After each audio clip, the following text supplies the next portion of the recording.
when it comes to the learning part, the fact that when it comes to open source, it's not just the documentation and the code that is out there, but also the people and the communities.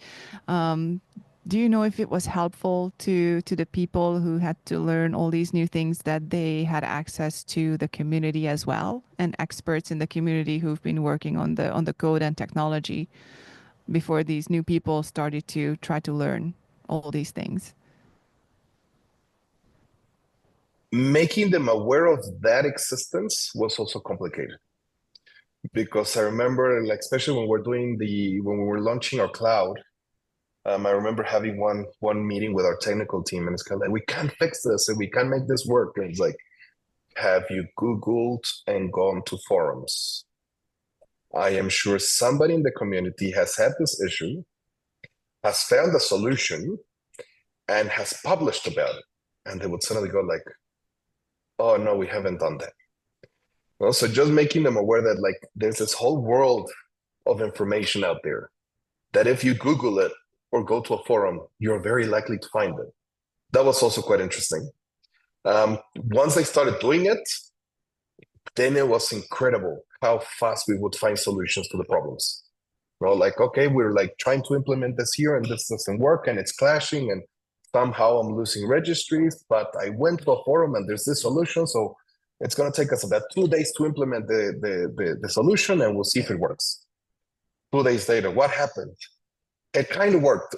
Okay, it's better than not working at all. No? So it was interesting getting them to be aware of this.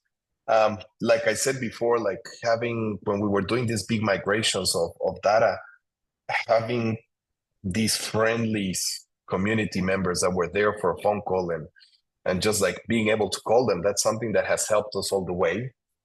I am not sure if everybody was doing it, but I was certainly the one that suddenly would run into a technical meeting and say like, this is not working. And I would say like, I think such and such will have a solution.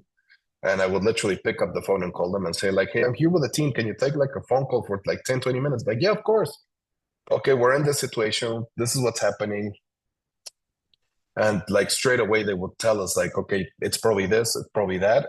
Or they would definitely tell us, we have never seen this before. So I'm coming over tomorrow. And that was really cool because it helps you a lot.